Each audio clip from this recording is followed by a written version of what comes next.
Okay, can you see that? Got it. There, Quik? Super. All right. Okay, so welcome everybody. We're back on. It's Jamie here, aka Squirrel, and I'm back with Michael, aka Quicksand, for round two. Round two. We're going to give it another go.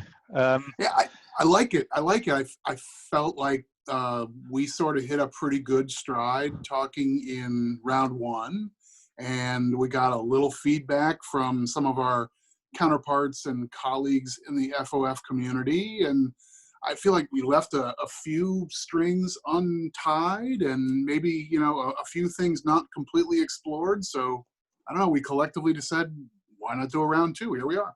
Hey, look, 20 YouTube subscribers can't be wrong, right? All right, so here we go. So the plan today is to get a bit deeper on some of the stuff we touched on. Maybe a bit less of the chemistry stuff, but more of the Moneyball stuff, more of the surplus value stuff that we may be talking about towards the end of our previous conversation. And I think, both of us, part of the reason I play this game full stop is because I find that super interesting. And obviously the reason why we play the game in a multiplayer way is because you can compete against other people and the fun of that. And so there's a whole bunch of surplus value points. I mean, cohesion is one we talked about. We can talk about developing players and sort of how you develop players, some of the stuff about ratings and the end of the scale and whatever else we can think of. And I guess the other thing is we're running a lot of teams, and there's a bunch of interesting things that have come to mind. And we've been having a couple of conversations before this, saying it would be good to talk about X, Y, and Z, and let's just bring them up and kind of see where we go. So appreciate you taking the time to do it. And let's get in it. I guess this is going to be fun to go some more. Was there anything you wanted to tie up on chemistry before we got into that? Is there anything before we get into the broader conversation? Because there were a few narrow questions we got. You answered most of them in the forums. I kind of stood aside while the master explained. But was there anything in the loose ends you wanted to tie up? I think the summary you have on the screen from the FOF Central Board is probably the biggest narrative. I think the biggest takeaway is probably two things we really didn't say in our round one. Number one, if you're adding a player to your roster in front office football who's going to have a chemistry benefit, either he'll be a leader of a group and will connect to other members of his group, or he connects to his group leader with an affinity. The benefit of that is not just to that one player, it's to the whole group. So you sign an extra offensive lineman who clicks with your chemistry leader on the offensive line, it makes your starters play better. It's not just having the eighth guy in your lineup be a theoretically better guy if you call on him to play a little here and there. No, this is about making the whole team operate more effectively. And that's what I get to when I say, what is each of your 53 players should be contributing something. Yeah. And give me a guy who has no football skills, but pals around in the locker room with all the leader guys. That guy helps the team perform better. And that's what I want out of player number 52 out of my lineup. Yeah. And I guess the second thing that we didn't get into much in our first round that I'd seal it up with is leadership is overrated and personality is underrated. Those are the two components in what makes a player important for chemistry management. And it really is the strength of personality, both for your leaders and for the players who click with him. Having a high personality rating is the real ingredient into that being as strong of an effect as possible. I did notice you and I, by the way, in GML. So I've got a quarterback. I've rejoined GML. It's all your fault, right? Our first conversation made me think I've got to go and play in GML again. So I rejoined. I'm Tennessee in GML now. I noticed. Did you notice this? We were overbinning each other for a chemistry quarterback this week. Did you notice that? And I was like, I found this guy. I've got this little system that brings out the players. I thought I don't need this guy. The GML, there's no injuries. I've got an age 30 quarterback who's potentially the best quarterback in the league, or one of them. And I've no need at all for a backup. But this guy came up and he hit all my tick boxes. I was like, wow, this guy looks great, right? I think he was like green. He's like high personality. He had decent bars. He looked like he'd be like an okay player. And of course, once you put him in the system, and I was like, okay. And then I clicked on him, and then the next, go round, on Ben's website, you get like all the other activities. Like, oh, look who it is. What is the? Did you get him? I didn't overbid because it's like I don't need this guy at all, and you probably do. Or even if you didn't, it was like you're going to actually pay this guy. I've no need. I've got real cap pressure in GML. Did you get him or not? Right. I'm trying to remember the guy. Yeah. I think I did. Yeah. This guy McGriff, maybe. Does that sound right? I can't remember the name, but I can't remember either. I was just like, that's hilarious. But I mean, we're going to come and talk about our teams in this league, right? Are you going to do a build around on a quarterback like that? Is that the idea? I think so. So, both you and I have recently taken over teams in the General Manager League, and as a refresher, this is a league that runs an entire season every 2 weeks, real time. So the entire regular season is in one day. The postseason is one day. We get right back to the front office stuff, which is, in theory, why we do this. Yeah. That means less time for game-to-game game planning and that sort of stuff, and rather, let's move quickly. Let's see things happen relatively rapidly and so forth. So you take over Tennessee. I went to the boss and said, hey, we've got open teams. Why don't you let an active manager like me run a second team? So Ben signed off on me. I'm taking over I'm going to restyle them the DC United. Anyway, exactly. Yeah. Yeah, I think absolutely right. In any event, I'm taking the Washington team to complement my already flourishing Baltimore club. And I landed a free agent quarterback, so now I find myself in a similar situation to you. I guess I just build around the big quarterback, and he fits a chemistry scheme that I was comfortable with. So I'm veering towards a lot of green on offense, and it's the direction I like.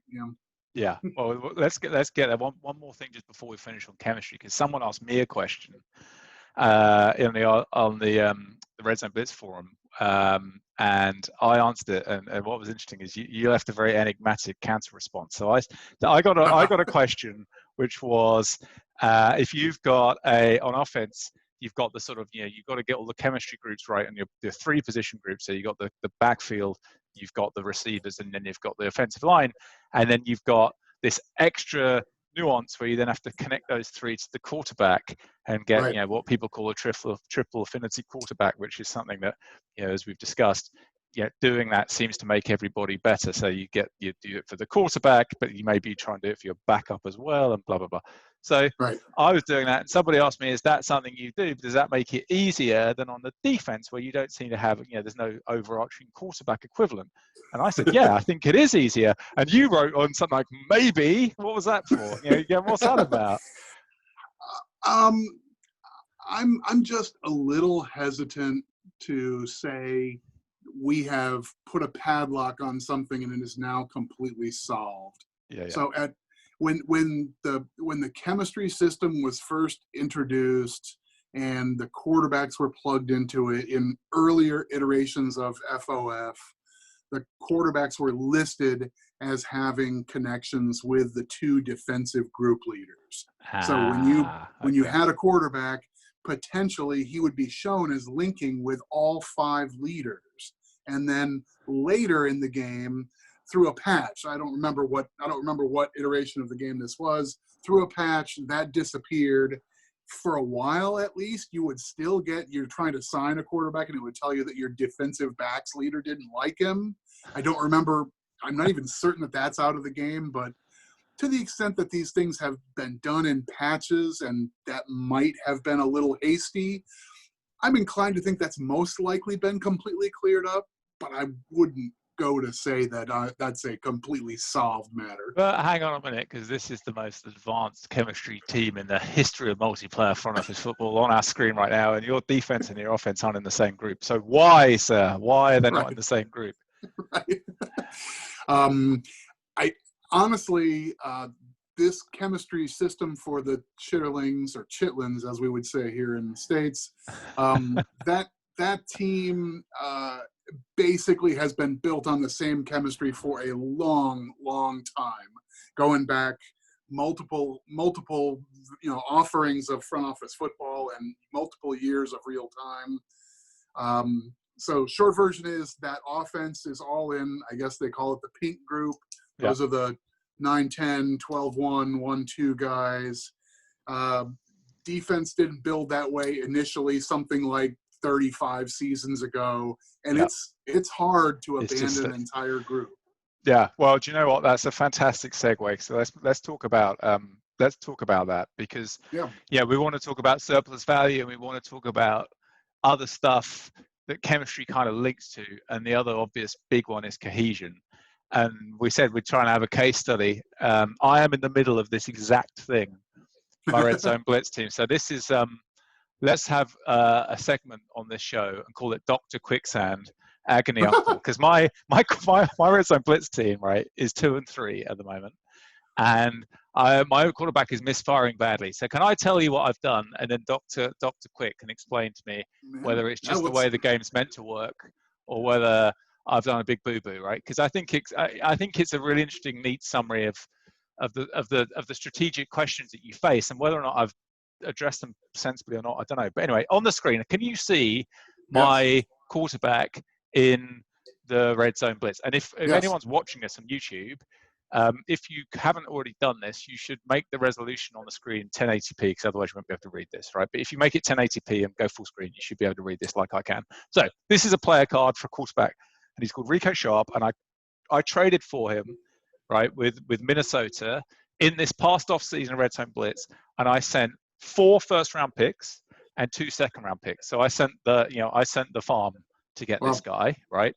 And so the short version is, this guy's in a different chemistry group to the previous quarterback I had, who was beginning to age out. His age 34. It was amazing. I couldn't get any trade value for him on the outward, and he ended up as a free agent. It's a long story, but basically that felt wrong. But regardless of whether that's right or wrong, I moved on from that quarterback towards this one. I happen to have a lot of draft capital. I thought I better use it while it's there. And in the Red Zone Blitz at the moment, there are not that many quarterbacks in the population, and I think that problem's going to get worse. And I'll come talk about that in a minute. This guy's in a different group. I then looked at, I did that all before chemistry considerations, because I just wanted the best player, right? Right. And I thought this guy might be an outlier, although statistics have been poor. If you can see, I don't know if you can, let's see if I can bring this up. His statistics of player actually been pretty poor. With the exception of his touchdown interception ratio, he's not done that great. I mean, you can see for yourself there. I know if you're anything like me, I focus quite heavily on this number, right? 6.5 is, and look, these the higher numbers in the past. I think we've been in 8.3, the latest iteration of the game, for 3 seasons now. I think it is, or maybe it's 2. I think it's 3. So these sort of 6 point somethings are less poor now, but they're pretty. Even these prior ones, this 6.4, this 6.7, are not ideal, right? So, so I've been moving from one group from chemistry structure to the other, and doing it in real time, because there are no in the backfield and in the O-line, there are no established leaders, right? So in order to get leaders, so I've got this guy. Let's give you a bit of an inkling. I've got this guy currently as my starting guard, right? And this is bringing together kind of a few things that I guess we're going to talk about now. One is cohesion, right, which I've just given away. Another one is the development of young players. This guy isn't the future, right? He's not going to be the guy in the position for the long term. I actually rather like, he's pass blocking 0, but this guy's sense rush is 95. But I don't hate this guy as a long-term guard. Possibly, I mean, he's got most of what you want. If that were a 25 at pass blocking instead of a 0, I would say cheap, livable guy. Yeah, but I mean, as it happens, I've got other guys I like more. But this guy comes in as the leader, right? So he's currently, we're 2-3. We're on 5 starts, right? And we started 0-3. And I looked at it and just thought, oh shit, I've completely broken this. 2 years ago, we won the bowl game. We were in that bowl game the previous 2 seasons, so 3 years in a row. I've broke it up on purpose, right? Because I think it's the surplus value thing to do. I think it's, even though I had to pay 4 first-round picks and 2 second-round picks to get this quarterback, he's age 29, and this could be completely crazy. But I'll do one more attempt to persuade you what I've done is a sensible thing to do, and then I'll shut up and I'll wait to be told what you think from a cohesion point of view. Let's try and do this. Let's do it. Let's press that. Is that going to work? This is good. Let's get some regression. This is good. Exactly. This is serious. Right. This This is serious. This is how I persuaded myself to do this trade, right? So this is a graph of all the quarterbacks in the red zone blitz population. And on the left is a calculation I do, which is a bit like the one that Zach does, although my one's not as good as his, but I've already done it. So of what I think the avoid interception hidden rating is for players. Right. And then down here is just their overall rating, right? And so I care quite a lot about that avoid interception, probably more than others. And again, Okay.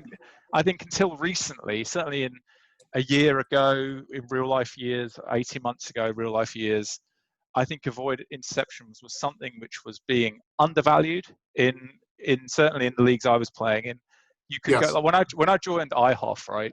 I was able to join, and then within a couple of game weeks, take from free agency a 40 rated player with really good avoid interceptions and decent ratings and high personality in a good chemistry group, right?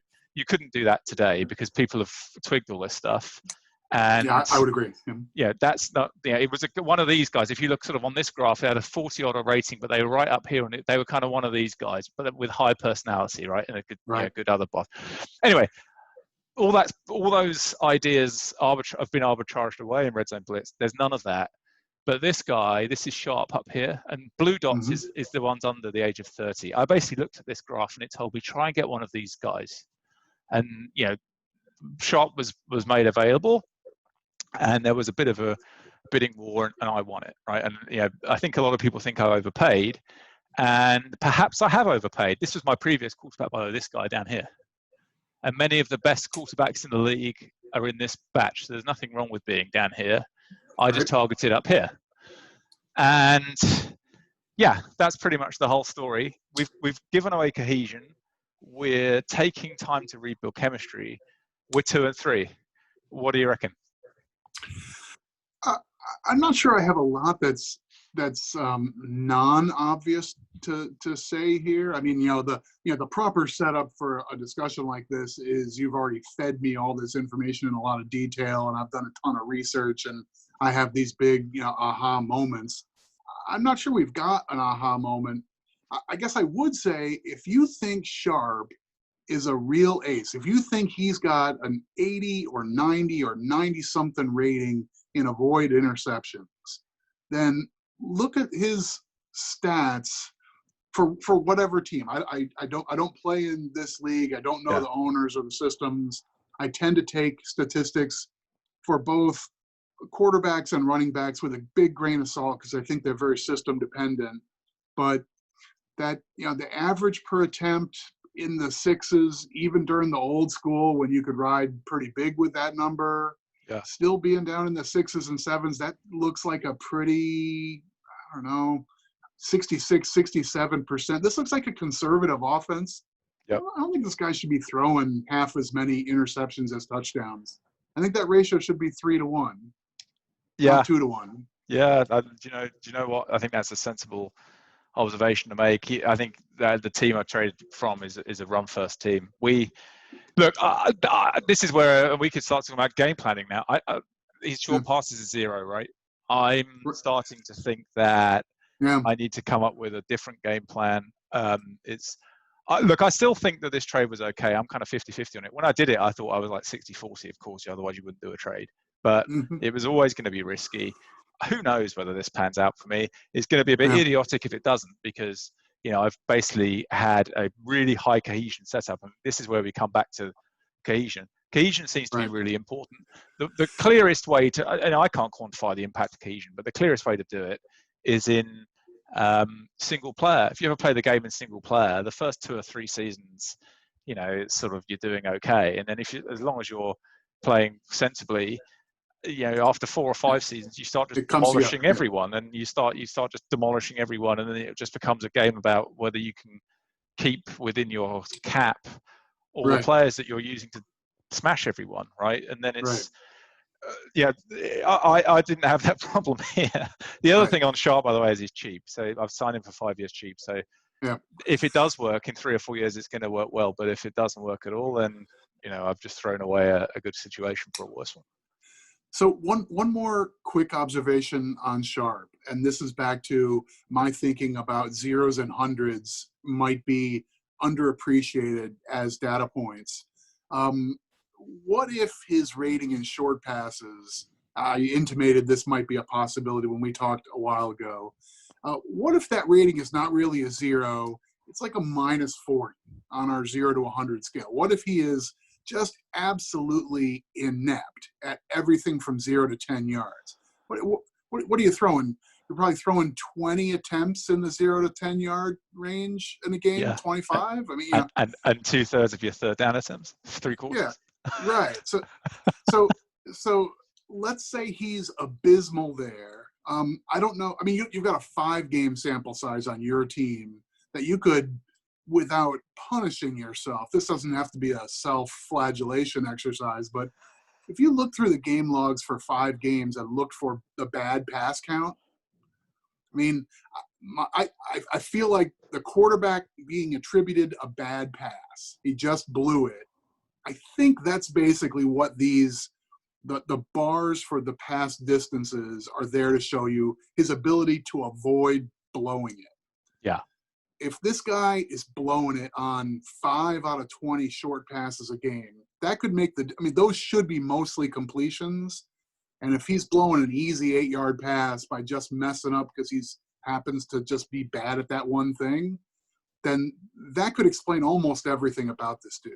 Yeah, and so this is the plan, right? So we're going to get a lot more vertical. Just when I basically find the time and inclination to bother to do this, and I think I'll wait until when the chem guy gets to 8 starts. That probably gives me a little bit more confidence to do this, and then and also if we get if we lose again, go 2-4 at some point when we go sort of well behind 500.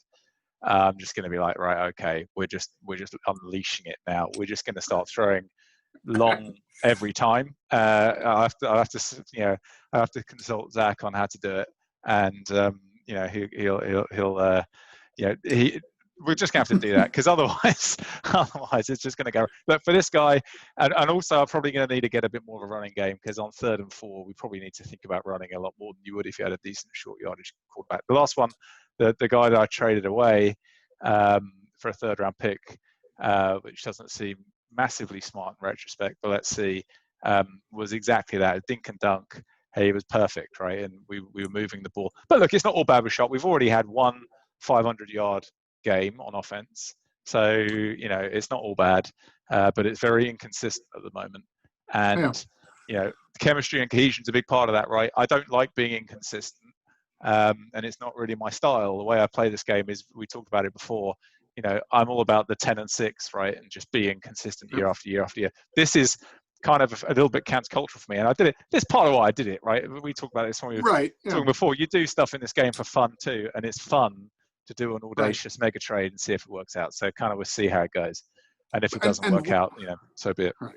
We shouldn't let it go unsaid. This is 5 games, so we are still well within the bounds of outcomes where this guy's perfectly fine and he's going to lead your team in 100 randomly generated seasons to lots of 10 and 11 and 12 win seasons. It just happens to be we're off to a weird series of dice rolls now. That certainly could be right now. For sure, but it does, I think, reveal the challenges of changing the chemistry structure on the fly, which is difficult. The value in just being stable. If I would never, if I played the whole, I've been in the Red Zone Blitz League for 5 years or something, I would never let it happen that I didn't have a backup quarterback who was a believable fledgling quarterback with a 34-year-old starter. Like, I've never let that situation come to pass. I would have figured out somebody that was a believable development guy, but I didn't have any of that, so I've done this instead, and we'll see how it goes. And then the other thing is just the importance of cohesion. I think that cohesion is really important. It's fairly obvious that a lot of the top teams have got it. A lot of the top GMs solve for it. A lot of the reason why we get so much value from chemistry, I think, is because it enables us to afford more cohesion than others. And I think that's a big part of what chemistry is doing. I think of chemistry as a cap strategy, first and foremost. But let me ask you this on cohesion: do you think it matters more for some position groups than others? Because if it does, then there's a prioritization exercise in there. Yeah. I don't think we have a lot of data points to guide this. I'll give you about the only one that I can pull up, and that is there were some times back in years ago when we would start off leagues from scratch. A new version of FOF comes out, and it's time to form a new multiplayer league. So everybody gather around. We'll do an allocation draft, and everybody starts with a set of players who have zero cohesion, which doesn't tell us anything about the relative benefits of good cohesion versus poor cohesion, except looking at the nature of what those teams were able to do, assuming they were running vanilla offenses and defenses and game planning and tactics were basically held normal, teams had trouble passing. Yeah. It seems like maybe the passing game is more cohesion dependent than anything else in the game. Yes. So you start off a league where everybody stinks at cohesion, and the yards per target league wide end up being a half a point below where they'll be 5 years later. Yes. And yeah, so I've always carried that around as a suspicion that if there's one place it matters, it's keep that third tight end or that fourth wide receiver who's been on your team for 9 years and isn't that great. Keep him around because he's actually helping. And so if you have cap pressure, and obviously we've talked about a lot of reasons why you basically don't have cap pressure, right? You obviate the cap pressure through doing a bunch of different things. But were you to experience real cap pressure, who would you touch first? Because I agree with you. I wouldn't touch anyone who passes or catches the ball or blocks for the people that are passing the ball, right? Yeah. So who would you touch? Deep running game in that order. Yeah, and I've in GM the combination of Ben's little bot algorithm thing he's got that drafts for the artificial intelligence teams, plus the cap management that comes from it. I mean, it's crazy, right? If you join the GML, you get a couple of years of just the most outrageous cap management. I've had to cut. I think I can't remember. Like it's like 15% of the cap or something, or whatever. It's a massive number, and I cut a established cornerback and an established defensive tackle because how else are you going to do it? You're not going to cut the quarterback and you're not going to cut the blockers, right? And in that league, I don't actually have any receivers really. I've got one. But anyway, it just seems to me in the cohesion, we don't know, we can't quantify it, but whether it matters more for some position groups than others, I don't know. I've had loads of success with rookie running backs I've drafted in like the 5th round or something, but you can't do that in the passing game, right? You have to find a needle in a haystack to get a serious passing game asset out of the first 50 or so picks of most drafts in a competitive league.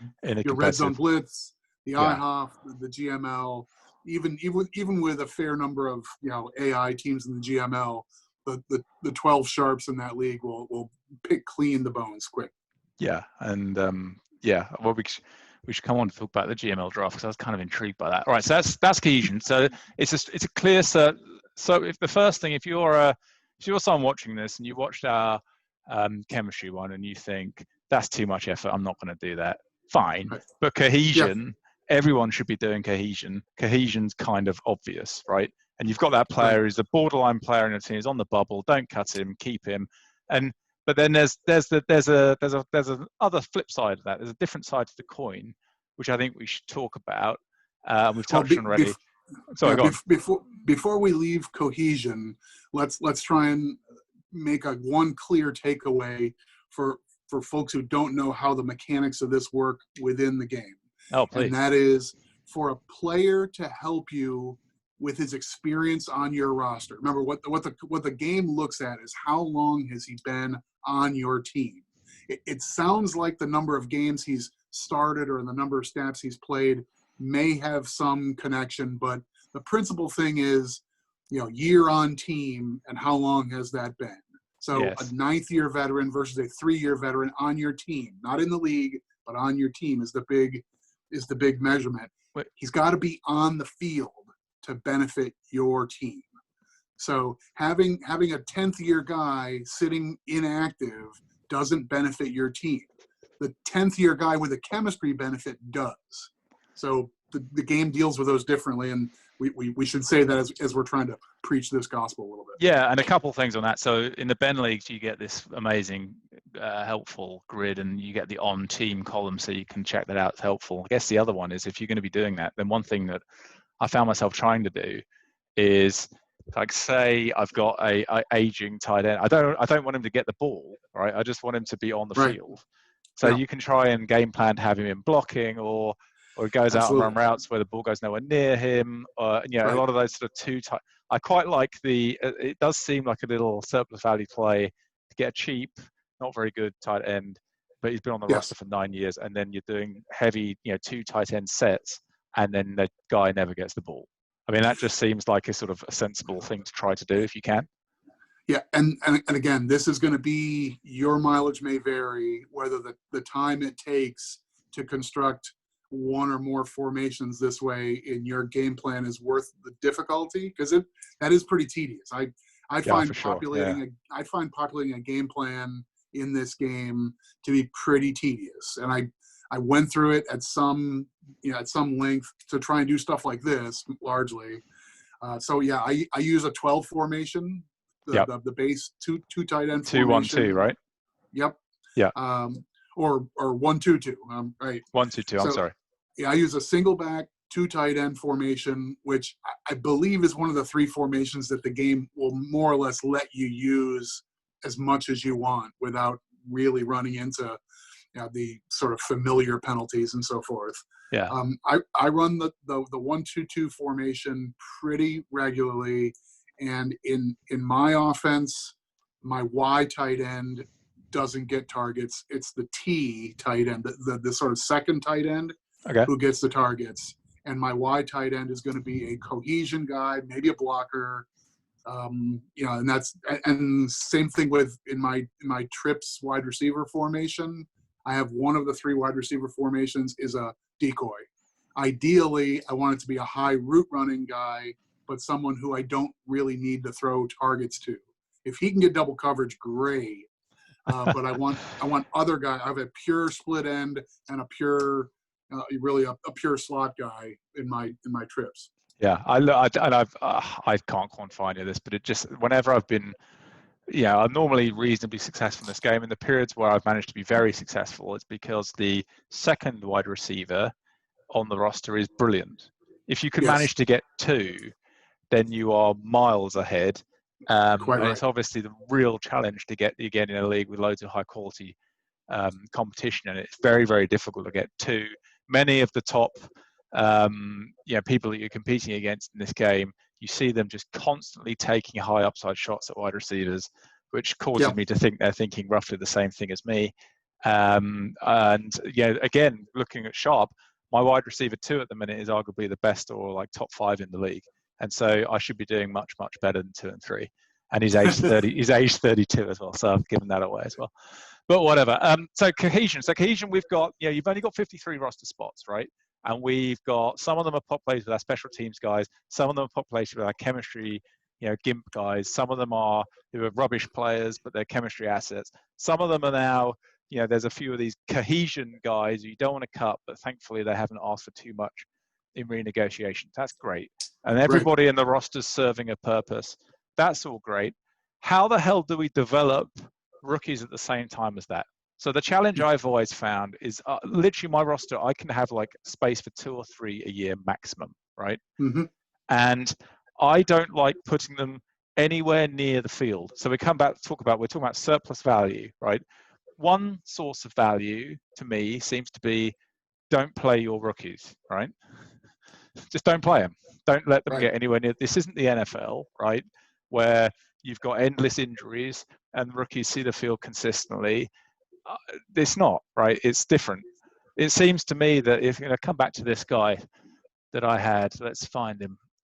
This guard, where's he gone? The guy that I've got currently on my O-line of my whopping 2 and 3 New York Jets.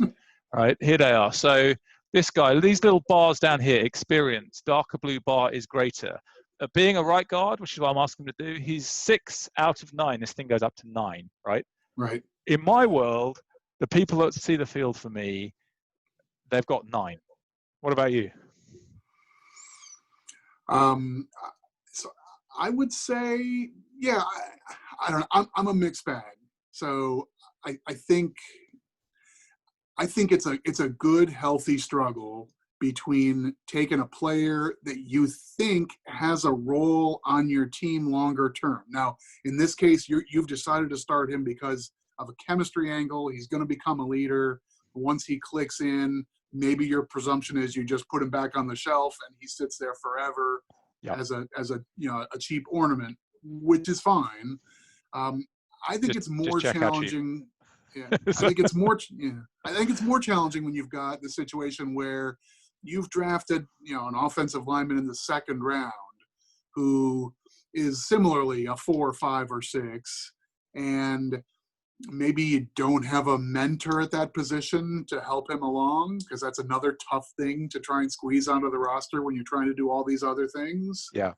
And so do you sacrifice his year 1 and year 2? If you think he's going to be someone who's going to actually be your starter in year 3, you need him to get development, and he needs to be on the field to do that in large part. He may die on the vine. So, yeah. There's a healthy and interesting tension between young players with potential who need to develop by playing, and the already fully developed, adequate but not wonderful 7th-year player who's 43 and fully developed and just fine and gives you cohesion. Do you cut that guy, or do you bench him in lieu of the young guy who one day is going to be 56, 56? Yes. But now he's only 1956 or 2956. And trying to figure out where's the surplus value in that tension, right? And I think this is a hunch, but I think it's a sensible hunch. Although, people like us, when we play the game, we're angle shooting and looking for optimizations everywhere and trying where appropriate to play the game to extremes. Obviously, Zach is doing that at an amazing level at the moment. But generally, I've always thought if you don't know the answer in this game, you just do whatever feels like a sort of balanced option, because that seems to be what Jim programs in. And so for something like this, I want to have a bit of both. You can't just not have any rookies, right? That would be crazy. Right. One source of, we talk about surplus value. Someone wants to come in and just do well in the league. Just trade every single draft pick for a player. Just keep doing it. Do it every single time. I think there's a surplus value in doing that. Yes. But that seems to me one way that you can generate quite a lot of value, particularly for players outside the passing game. Maybe you keep your first round pick and just try for a receiver or a quarterback or a blocker, and then every single other pick just turn it into a player. And that would be I think that would be a completely plausible strategy. And the value creation there is because it's fun to draft, and so people who are having fun give you value, right? That's sort of that's one way to think about it. But here, you've got a couple of players each year coming on roster. Some position groups are much harder than others to develop players in. The offensive line is the hardest of all because you can't rotate, and it's not like being a cornerback where you can do a few snaps here, or being a receiver where you can run the slot and not get targets and develop doing that. This guy is a chemistry thing, but there have been others too that I've had. I've got 2 of them on the roster now. Actually, here they are. So again, the age structure of my team at the minute isn't what I would want it to be, but I have managed to find this guy and this guy in the past draft, right? So the draft we've just had in Red Zone Blitz, I could see my line is too old. And so I've got these guys on the roster. I don't know if you can see them, but they're both, I think, pretty promising interior offensive linemen. They're both good. One was my 2nd round pick, and one was my middle of the 3rd round pick. And I think there's surplus value in both these players. I think they're both better than the pick slots, and I'm happy with them. But the point where I put them in, I mean, again, if we go 2 and 4 and then it's 2 and 5, I'm just going to throw these guys in for the rest of the season, I think. Sure. Because why wouldn't you? The players that are on the field are underperforming. I'm not going to get in the playoffs. I might as well develop these guys. Yep. But it's very difficult to come up with that balance between fully developed and young. And I guess the real answer, I'm happiest with my teams where the whole roster has thought about that in advance, and we're thinking a few years ahead, and we're bringing rookies through and we're not bringing too many through, and we're not bringing too few through. Because if you don't bring enough rookies through, you're not creating value that way either, right? I think that's exactly the right mentality to have, and I would sort of add to that and say there is an underappreciated balancing effect in the game because of this exact issue, and that is we know that there's a subset of serious FOF players who have spent a lot of time trying to sort out the draft, right? You're one of those guys, you have a big spreadsheet and you can tell me I had this guy rated as my 53rd best player in the whole draft, how great it is for you to get him with pick 79. And that's great. I mean, I think that's a very sensible thing to do. But if you're maximizing, like, okay, that's great. So you've got these two young players, they're promising offensive linemen, and now you have more pressure than I do. If I were in this league, to get rid of the guys these guys are about to displace. Yes. So believe it or not, as a good drafter, you might be upsetting your own equilibrium on where you draw the line between promise and experience. And yeah. I honestly, I feel like it's a quiet advantage. I mean, I'm not a terrible drafter, but I am so focused on the things that I want that I am almost completely blind to an awful lot of talent that is in a typical draft. I am routinely in the leagues that Ben runs. He does a quick automated analysis of what teams had the best draft, and I am routinely team number 25 or 28 out of 32.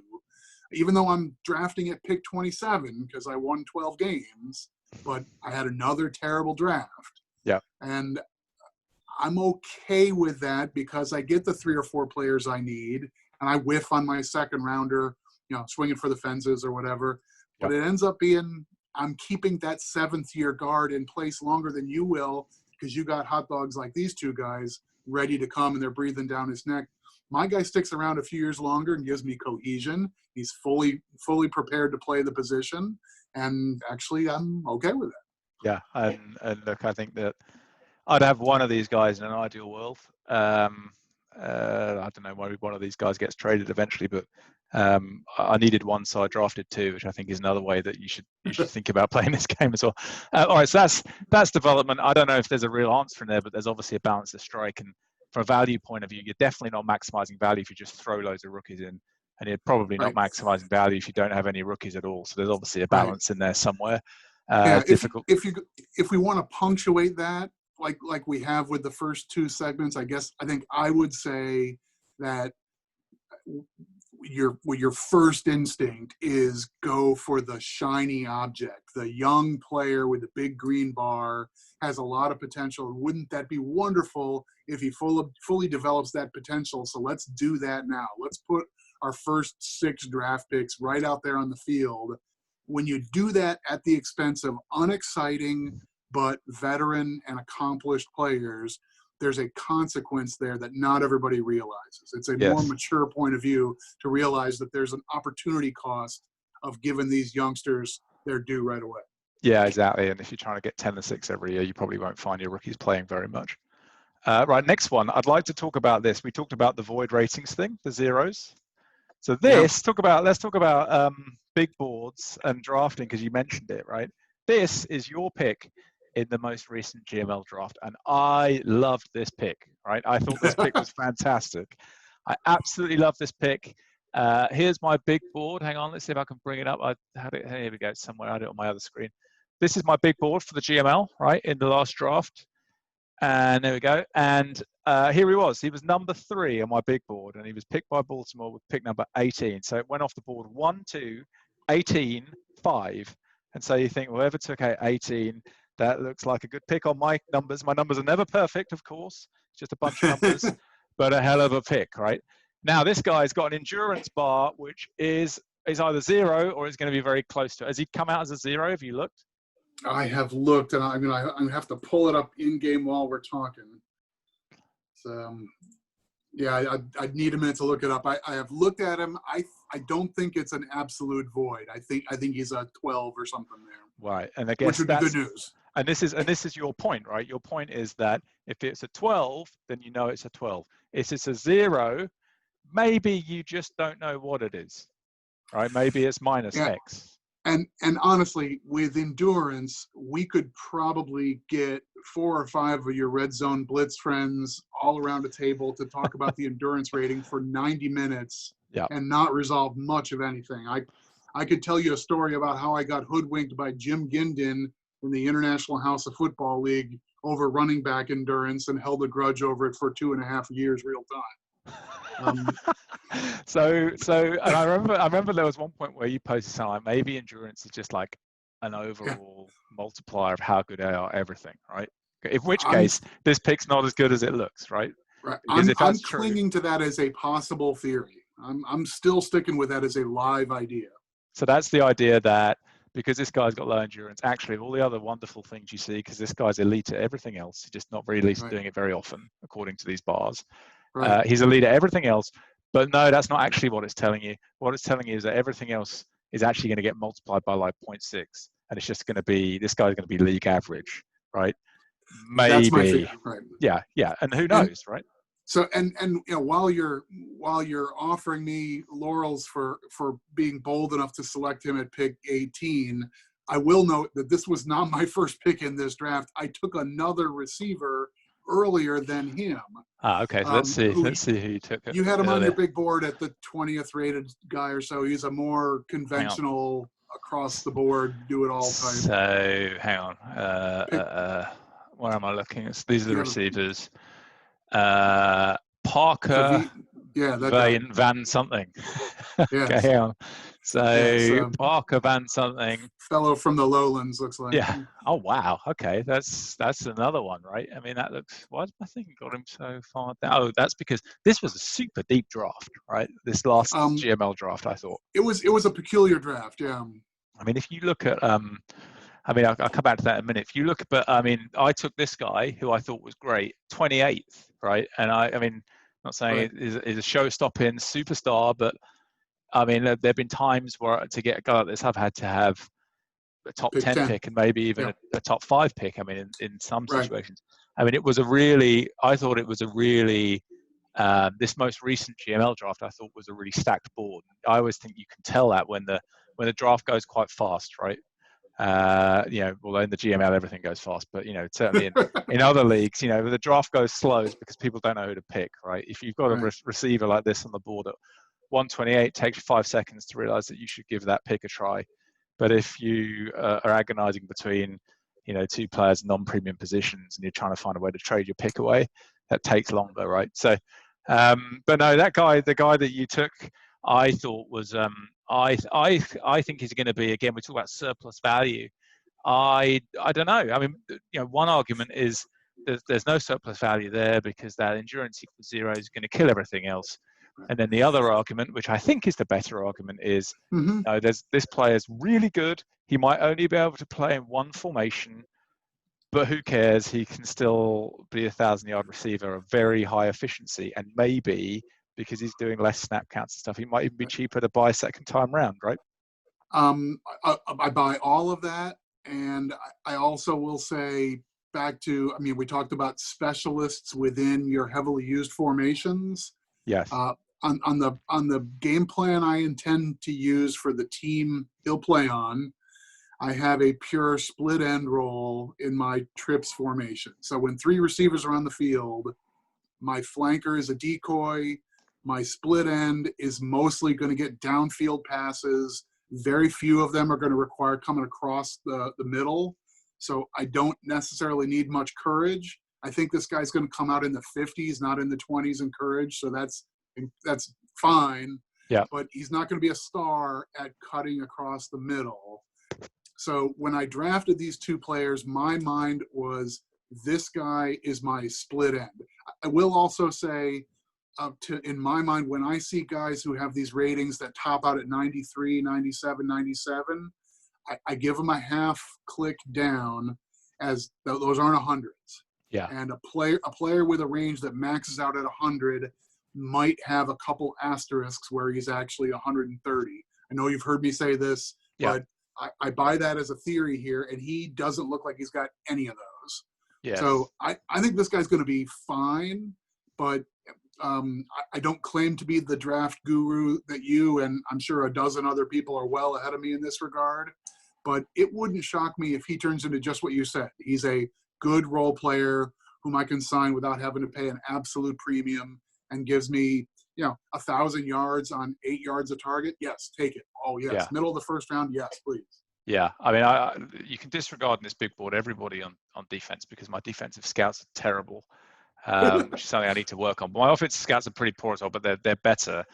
And as I say, in this most recent GML draft, which was my first one back in the league, I think it's sort of fairly obvious to me that was. I think that's the best pick in the draft. I don't think it's close. So I think well done for I'm that. delighted. Hopefully it'll come to pass.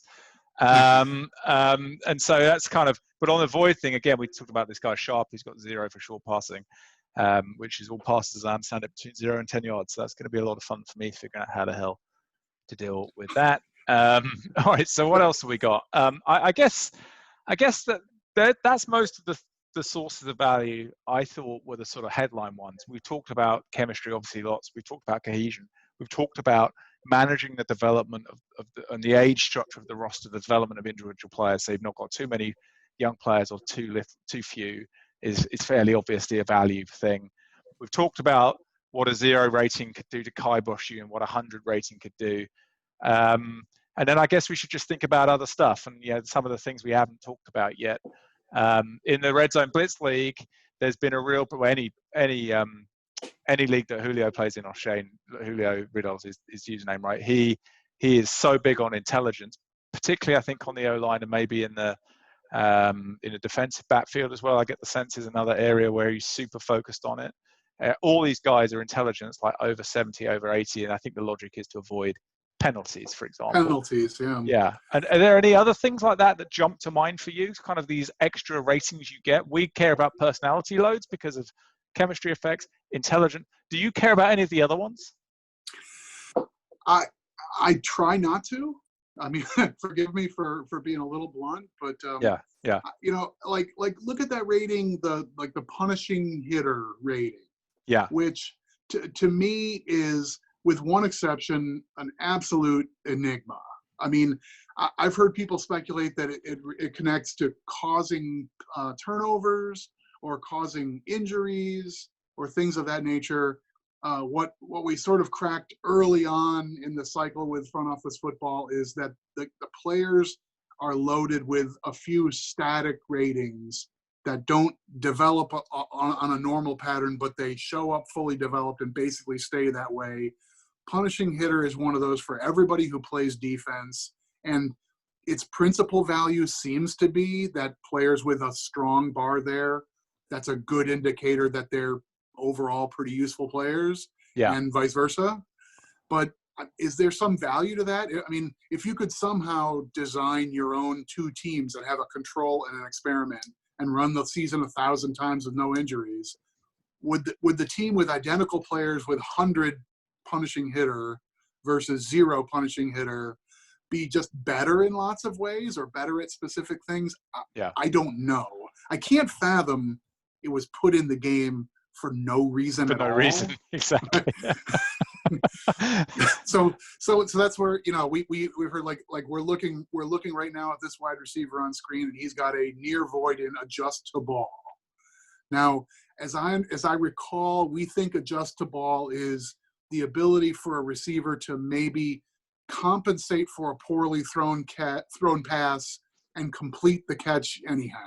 I think that's the English translation to Ann Arborese for what adjust to ball means. Yeah. If you have a rotten quarterback who blows it on a lot of passes, high adjust to ball might be the way to compensate for that. And if you anticipate having good quarterbacks, maybe you don't need it at all. But I don't know. Do we round it to 0? I mean, mentally, I almost do, but I do. I mean, I take a completely essentialist view. If it's a receiver, I've got like 3 things I care about. That's it. Now, right. that's my view. I've had it work in the past, doesn't mean it's right. I think there's probably Right. there's a much more refined view. But again, surplus value, one of the ways you can look for value is to strip away and just not care about stuff that other people do care about, and take this kind of essentialist mentality. Now, you can take that too far, I'm sure, but I would guess that when I'm playing this game, the times where I think I've played the best are the times where I've said to myself, just disregard stuff other than X and Y, just push for X and Y. And again, in this guy's shop, I've done it because I don't want to throw picks Yeah. anymore, and I've got fed up of throwing them. But maybe that's wrong. I don't know. Just quickly, one thing, for those who are, and there are a few people I think that have been posting lately on the forum are kind of new to the game. We talk about static bars, the bars where what you see is what you get. The drafting process tells you roughly what you're going to get in real life, or in the real the games, the players that develop. And this is basically a quick thing that I put on the forum a little while ago, and that's just sort of what they are. And a couple of extra links there. It's probably a thing that a couple other people that are just new to the game might want to look at. But hey, so that's there was one other, actually, thinking about it, talk about the forum and FFC, and this is before my time playing the game, so I've only been playing the game for about 4 years. But wasn't there at one point some sort of clear tell on prospects using popularity or something like that? Is that right? Yes, there was, and it was something that a few of the spreadsheet types apparently found some way to harvest like every bit of data about the players in a draft pool. And as we know, I use these analogies probably too much, but as we know, the FOF game creates a draft pool, and most of the players come off one big assembly line. And there's a set of dice rolls that generate their combines and their real ratings, and to what extent they're being masked or hidden. And it seems like we just slap on top of it a few, like this guy's going to have a void here for no reason, stuff like that. Okay, so we get lots and lots of garden variety players, some of whom are really good, lots of whom are really boring. And then there are clearly players that come through some other generation process. When we talked before, I've always said I love having a nose for guys like this. Wow, he's an outside linebacker, but he's only 208 pounds. I don't think the game generates that unless this is in some sort of weird computer subroutine. Yeah. Right? Or what's going on? This guy has no ratings except his punishing hitter and interception are both maxed out. Is he really a zero at everything else, or is this some different kind of player? Those different kind of players, and by the way, like I made this as a joke in our last round, but it's not a joke. Players with goofy nicknames. I mean, if the player is, if the player's name is Medicine Hat or something like that, that's his official name in the game. That's not a coincidence. I don't believe it is. That's interesting. That's super. So We've got a guy. We've got a dominant D tackle in the Red Zone Blitz League right now called Sandcastle. Right. That guy deserved to be picked a round earlier than his combines and bars merited because of the nickname Sandcastle. And all right, now stepping only halfway into the grassy knoll here, but if he went to the University of Michigan, maybe another half round higher. That's one I haven't done. I haven't tried to do the where do they go to university. I take it that's where Jim went. But I do believe that there are real tells like that. So anyway, what I'm getting at is at one point it turns out there was a whole generation of excellent players being generated by some separate routine. And whatever the dice roll was, when the game determined what was the player's fan popularity, it was always something like between 40 and 100. Okay. But these excellent, this whole tier of excellent players could never possibly have a 35 or a 19 at fan popularity. So apparently, if you merged all this stuff into a big Excel table and you sorted by fan popularity, you would find a whole smattering of players who didn't seem like they were worth much of anything, but had a really high fan popularity, and that was its own useful tell. So Okay. for a while, it was a couple of people, then it was a handful of people, then it was a motion, and then it got wiped out of the game. And then presumably someone had a killer draft because they took 7 players like this, and then the league changed the rules. Yeah, more or less. Yeah, the way it always goes. The hand and the cookie jar, and I don't know. Well, look, I mean, I say this, I do, I'm not anywhere near as into doing this I was a year, 18 months ago, but I take a data-driven approach to the game. I don't think there's, I'm not aware of anything like that right now. That's not to say that I know the answer, because I don't, I wouldn't claim to be that into it. But I think that it's, I do look at the game does put these files out, right? These CSV files. I can totally see how you could sit there stage by stage and figure out what gets revealed and what doesn't, and figure all of that out. I never quite got that far personally, but hey, back to surplus value, because I don't think. I mean, yeah, in case it wasn't obvious, there's surplus value in the game being like highly data-driven and Excel and all that stuff, but that's kind of less interesting. I think the strategic part of the game is more interesting to just about everybody. Other sources of value, we haven't really talked about special teams, because I think that's just so obvious. In any league, any of the top people have got 10 good special teamers, right? Practically. Yeah, probably true. Although I will say, I mean, not to be too in the moment, but if we've got as long with this version of front office football as we apparently do, then I might be willing to pick up a thread that got started a month or two ago about who's actually getting snaps in special teams. And I'm not the most aggressive tester any longer, but I started keeping data on this in the GML, and a zero injury league, which is the nice control for this. And yeah, I don't think it's that hard to back out how you get your snaps, but we might in the fullness of time, or in the next month, we might be able to sort out, you need to have 2 special teamers in your running back fullback group. You need your 2 guards are going to just play special teams because they're going to sit beside your starting long snapper. That's just how it's going to be. that's interesting. But if you have 6 guys crowding your defensive line, who are all like this fella on the screen now, maxed out on special teams, and otherwise it's fine. I could put this guy on the field here and there. That's fine. Yeah. But players like this, if you got 4 of these guys, you may not actually be getting them on the field, even if you've done everything you can, because the game may say, I only need 2 big pant loads. What I need are a bunch of tight ends and safeties. And I don't know that anybody's really broken that down yet. Yeah, I think it's within our grasp. I think there's a lot of D tackles that have got high special teams, right? And I never know whether you should value it or not. This guy's on my roster. I didn't pay him, right? So he's going to come as a free agent. For a lot of reasons, I think I'll be the only interested person when this guy comes out in free agency. So, I don't think there's going to be people beating the doors down trying to get a £300 special teamer. Because what the hell does that mean? He's not the long snapper. Like what does it mean? And as you say, like this guy could just about get on. He's actually not. It looks like he's not getting on the. Oh no, he is getting snaps in the rocket ship 2 and 3 New York Jets and Red Zone Blitz. But yeah, so special teams, there's a bit more to figure out there. But generally speaking, if you just look at the teams that are winning, they tend to have better special teams than the teams that are winning. It's kind of obvious, but it's worth just mentioning. It's a bit like sort of eat your broccoli, right? And just make sure that you've made the effort to get special teamers on your roster. And that's sort of, that's an obvious one. And I guess returners as well. And I just think, this is kind of silly, but I think, just being organized in some of the things we've talked about, it doesn't have to be perfect or optimal. It just needs to be sort of thought through. And if you then do that for many seasons in a row, once you've done that for 6, 7, 8 seasons, it doesn't really matter if your system's perfect, but as long as you're sort of roughly trying to fit a system or doing something in a logically coherent way, you'll have success just from doing that.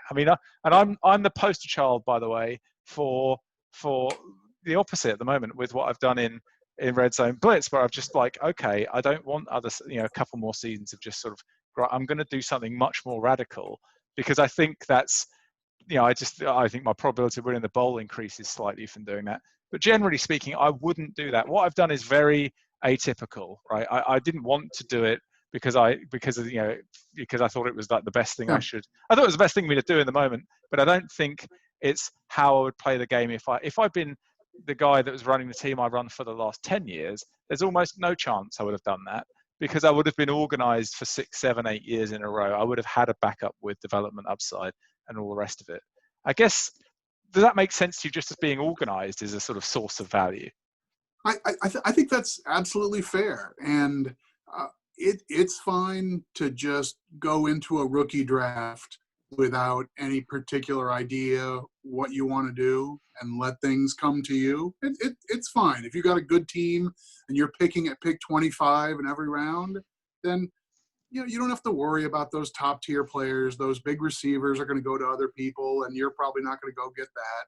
So that's fine. You'll find an offensive lineman who falls to you. But if you don't have a structure for the way you're thinking about that, you're going to be leaking. You're going to end up picking a guy who, I don't really need a run blocking offensive lineman right now because I have 2 of them and I don't want to overload on that front. Or I took a pass rusher, but I actually just did contracts for my 2 principal pass rushers, and I'm not going to need anyone for 3 or 4 seasons. Yeah. I mean, that's the level I think that every real football team is thinking about. And I think that's a reasonable expectation for someone who's playing this game semi-seriously. If you're in a multiplayer league and you're trying to be competitive, then that level of attention is not an unreasonable ask. Maybe getting out your whole horoscope chart and worrying about the ascending moons and who's on the cusp and stuff, maybe that's too hard for a lot of people. I get that. But the idea of saying, this is where I have a need now, and this is a player I can't pay next year. So finding someone to get some time on field as soon as next season in that position is a priority. Didn't find it in free agency, so let's do this through the draft. That's just being smart.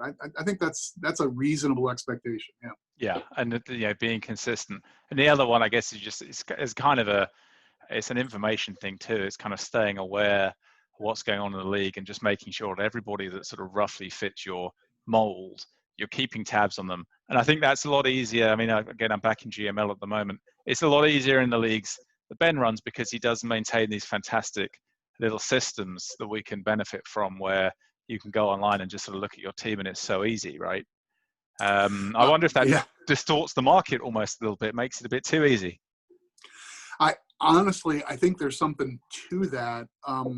I've gotten so used to playing in 3 of the leagues. I'm sorry, three of the leagues run by Ben, that he runs a tool like the top cap hits by position. Yes.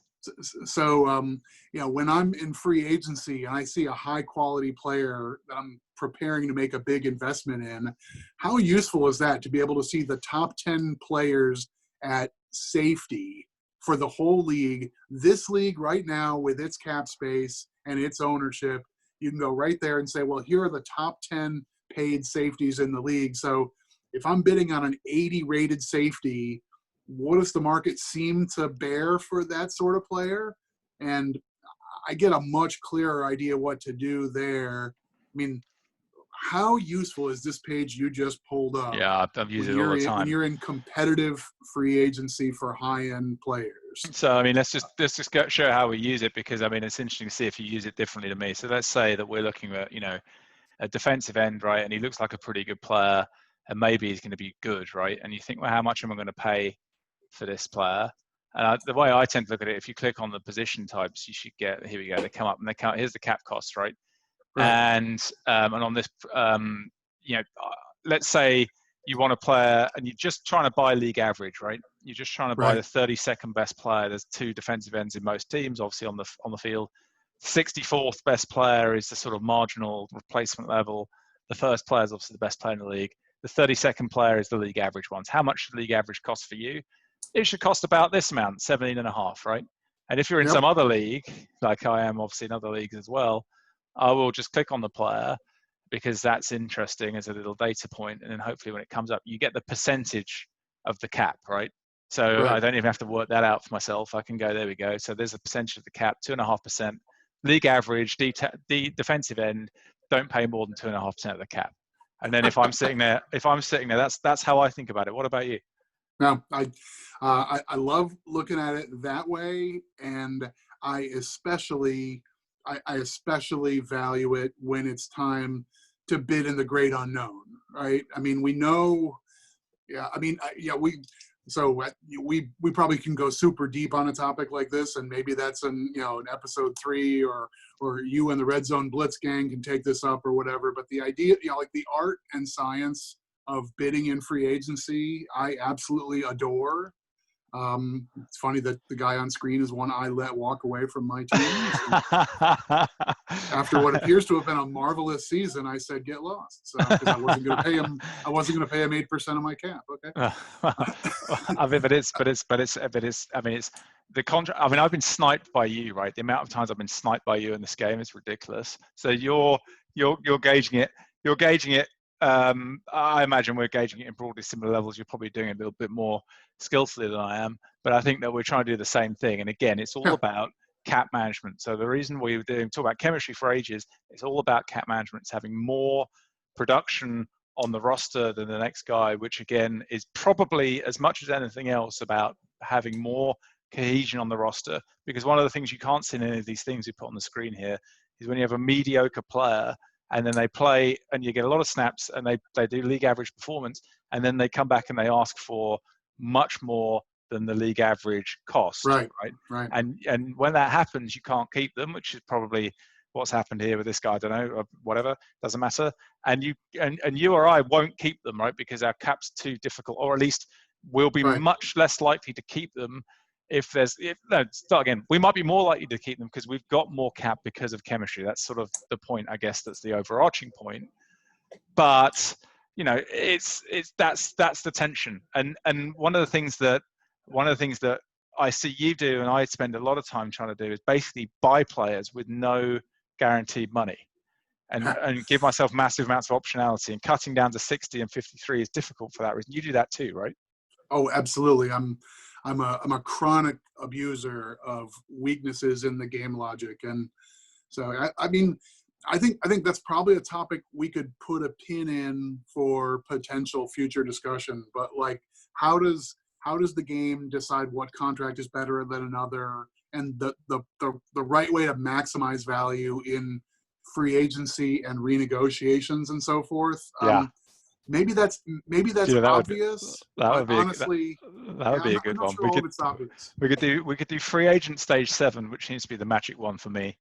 And what we could do is in the run into free agency stage 7 in the GML, we could bid for our players, and then we can release it. We release it the day after the thing gets simmed, and we'll find out that we didn't buy any of the players we wanted. I actually like this idea. It's pretty good. The other one again is cap management to our positions. Look, there are some positions that I just completely deliberately don't pay. Just like the NFL is with running backs these days, and I guess we've just seen who is it? It's Dalvin Cook is the latest one, right? To say he's going to hold out because they won't pay him. And in this league, some people do it more than others. The obvious one for me is defensive tackles, where this isn't the NFL, right? The defensive tackles don't seem to have anything like the impact. The whole kind of push the passer in the middle of the pocket thing that you see in the NFL doesn't really seem to exist in this game. Is that fair to you? I don't see it really. I've had dominant D tackles and nothing happens. I've had replacement level D tackles and gone to bowl games, and that makes me to think that it doesn't matter that much. Maybe that's wrong, but that's what I think. Yeah, I've been, because on this team that we're looking at now in the General Manager League, my Baltimore team, I have intermittently put a great deal of effort into getting really high quality along the defensive front, particularly as pass rushers, in an effort to see if I could sort of redefine a way to win. Yeah. If I had just, and that's not where I am at the moment with this roster, because I've basically given up on it as a winning strategy. But there were times 20 or 40 seasons ago where I would have multiple 70, 80 rates on the defensive line in an effort to have an overwhelming pass rush, thinking maybe in real football terms, if I can rush the passer so effectively, it doesn't matter who's covering, then I can save money everywhere else and have a dominant pass defense without anybody who can cover. I never got reliable results trying to do that. I can almost never get really impressive surface numbers for an interior defensive line. I get big numbers out of my defensive end almost no matter what. But I Yep. think that's a structure of my philosophy on defense. So I've written that off as I'll take situational players and bargains where I can find them. I'm with you there. I don't think defensive tackle and run stoppers in general are worth the big investment that they command. The game loves tackles. You get one of those linebackers who gets 122 tackles, and the next thing you know, he thinks he walks on water and deserves a gigantic contract, and he's going to head to another team. Yeah, exactly. So I like to have 3 or 4 of those, and they all play a rotation, and it's all very nice. All right, so that's that. Before we wrap up, now, do we need to?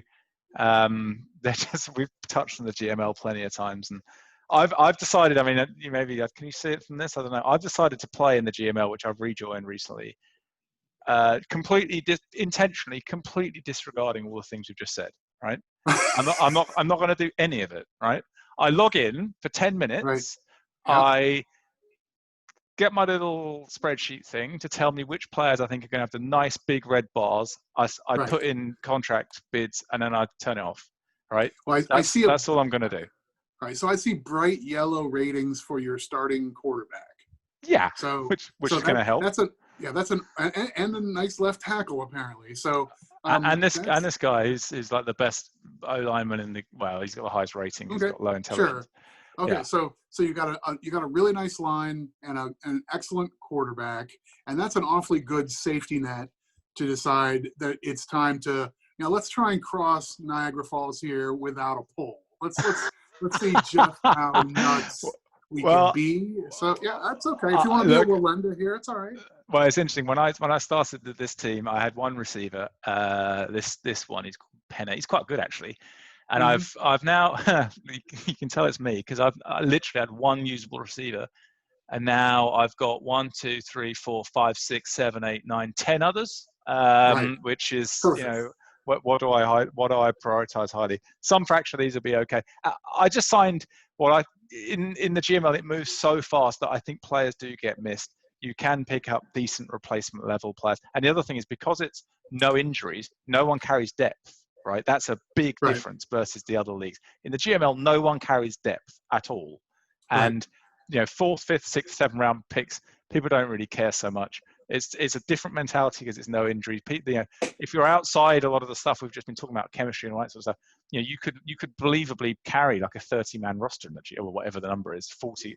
You don't need, again, another source of value in the GML is to carry a 46-man roster, right?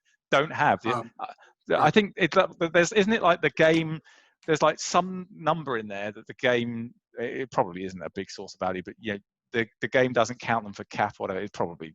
Right, I think it's only 51 players. The first 51 players count or something. There's probably nothing in there, but I don't know. Whatever. Anyway, is there anything in your my team? There's not really a lot that's interesting apart from disregarding all the things we've just talked about as a sort of fun experiment. Went 10-5-1 first season, so that was good.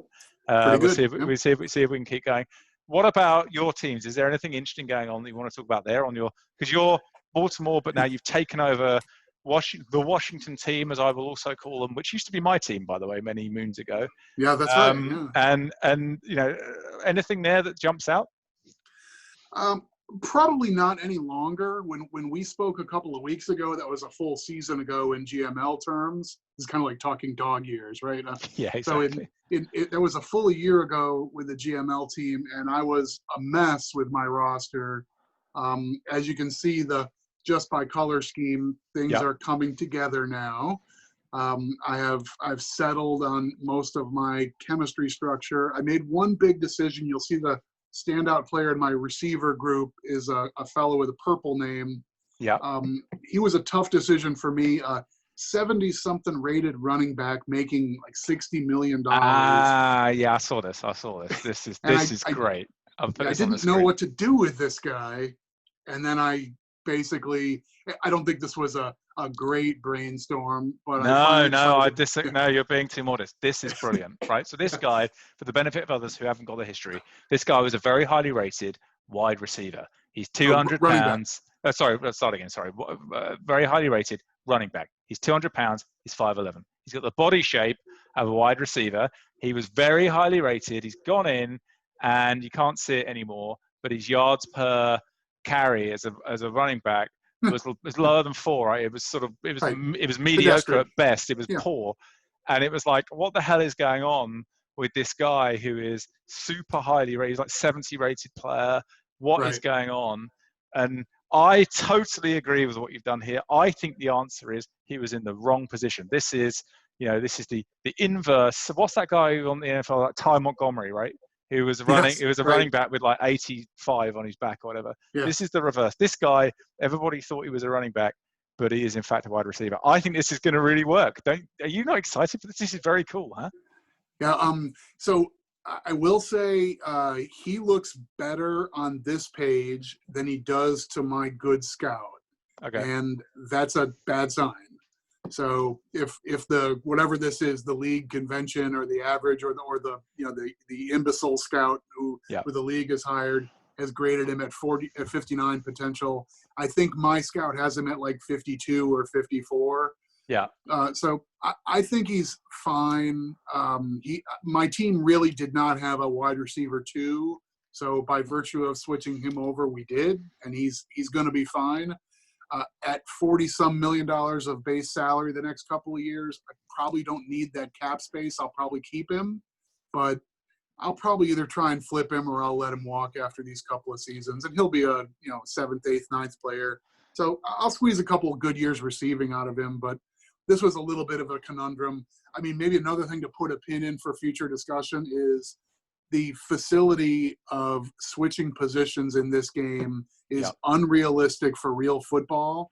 And if you're wedded to thinking like real football, that your safety couldn't possibly play cover corner, well, if the bar says he has a 99 in big play receiver in bump coverage, bump coverage, in man or bump coverage or whatever you focus on with your defense, then you're damn right he can play man up coverage. He will be just fine. Absolutely. Move your safeties to corners. Yeah. Move your centers to guards, and move your inside linebackers to outside linebackers if you need them. We could get into that, but that's another that's a great one. Value well, I think opportunity. I think that's particularly when we talk about drafting, but it's not just drafting. You can pick up replacement level players and move them too. That's another nice one. I obviously like moving, and a lot of people do it, linebackers up into the pass rush if they're sort of the right size. I'm just looking at the history here on the Washington team in the GML. Look at this, right? So this is a good return to the good. So it's been a lot of years with not much playoff action. Look, so you've turned up, you were straight into the playoffs, but before that, pretty dry, and then just checking this guy out. This is the squirrel fella. Yeah, this guy was those were the days. Those were the days. We're looking to see more championships come back to Washington. What else? Anything else in your Washington team that you thought was worth pointing out? Anything that jumps out to you? Just sort of any big decisions you've had to make in it? I haven't been following it, I have to be honest. Now, I mean, the kind of thing that sticks with me that's really too difficult on this roster is head down to my defensive front. Okay. Everybody's in purple, or virtually everybody is. I don't have much talent up front on this team. My most talented player is this linebacker, Patton. He's the first outside linebacker. Perfectly nice-looking guy who's been massively overpaid by the AI logic who had run the team before me. So I inherited this mammoth contract with him. Number one, most expensive player in the league at a position. And like he's a perfectly meritorious player, but for me, he's a 100 leadership and only 57 personality. He's almost impossible to get out of the leadership job in my defensive front. Yeah, that's killer. So and it's non-premium position too. He's not going to be a rusher for you, right? Right. I mean, I could do that. I really don't have good options as a pass rusher, so I'm weak in that position group. For the moment, I've built around him, but it's unlikely. I think probably after this season, rather than renegotiate him down, I will probably just release this player, find myself some ball gag gimp who will take the lead. I know the guy I want. I know the team he's sitting on. His contract's up after this year. He probably won't get re-signed, and he'll be marvelous for me next year. And everything will come together chemistry-wise much better, and my team will be probably the better for it. But it's interesting because I think that brings us kind of full circle, because I think a lot of people watching this will be sitting there saying, yeah, okay, it's expensive, but why the hell would you cut this guy? He's basically got a 70 rating, he's a good player. And what we're saying is, for all these surplus value reasons, this is not a good player. This guy is an opportunity cost. All this cap could be spent in other places that will make more positive difference, we think. I think you would agree with me. You can use that cap on 3 quality players, including a couple of who make contributions to other things. Like you do that re-signing of that offensive lineman who thinks he's better than he is because he's key to your cohesion. And you bring in the new quality group leader for your wide receiver group, so all those players play together and reach a higher potential. And then you get another linebacker who costs you 15 and not 60 million. You do all that with this same cap space, and you actually realize more collective benefit from those resources, I think. And then you do all of that, and you sign the wrong quarterback, and your team goes 2-3 out the gate, and you get pissed off anyway.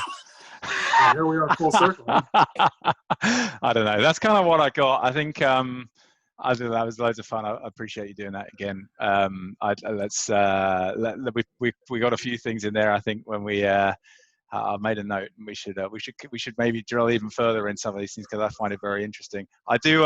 There was a really interesting post that Brian Sawblade, right? He put on Reds and Blitz earlier with a kind of wish list of people who would come on. Have you seen that? Is a kind of wish list of who wants to come on and talk about their respective specialities. So and the one I really want, and this is the one I really want. I want to see if I can persuade Jim to do this, which is to come and tell us about his game.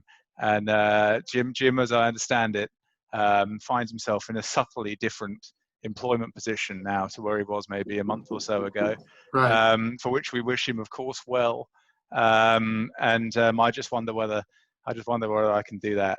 And it sounds like we're going to be focusing on this iteration of the game for a while before the next one comes. So I think we make the best of it, and also with this series, I really like what you've been able to do, putting stuff on the screen as a way to illustrate things that you and I have talked about. And if that gives you a platform to bring on other people who have their different strong suits, I will be an avid listener. And I hope this sort of thing continues. Whether I'm involved or not, I'm indifferent. But this is worth doing for me. This is fun. No, it's a huge amount of fun, and let's keep at it. The one thing, I mean, I've got this, so it's funny. I kind of I'm starting a new job in a couple of months, right? So between now and then, I've got much more time than I normally would have, because I'm basically serving out a non-compete agreement, right? So I've got more time than normal. And if you think about what I could do in that time, there's a couple of things that there's part of me that wants to kind of make the effort. I don't know if I'm actually going to do this, to kind of come up with kind of basics of the game, so that if someone's completely new to the game and they're like, how the hell, because the help file is great, but it's so comprehensive, and it helps those of us who have played the game for a long time. But when you're coming to it fresh, it's not exactly the world's most user-friendly experience. So I just wonder whether there's something in there. So I might make the effort to do that. But what I really want to do is keep having conversations about some of these. Yeah, because you and I, we've sat and you've agonized over this linebacker, right? And you've thought about all this stuff. And it's just fascinating to think about all of that stuff, the amount of thinking that gets in there. And, it's kind of, and hopefully it gives other people who are thinking about maybe they're getting into the multiplayer game, and, they're learning about it. It just makes it that little bit more accessible, right? I think that's the thing that would be pretty cool if it came out of all of this. If it's just you and me talking about affinity long snappers, that's great too. Here. All right. Well, look, I think should we leave it there? Sounds good, I'm going to see if I can, and thanks a lot. And here we go. Let's just see if I can turn this thing off.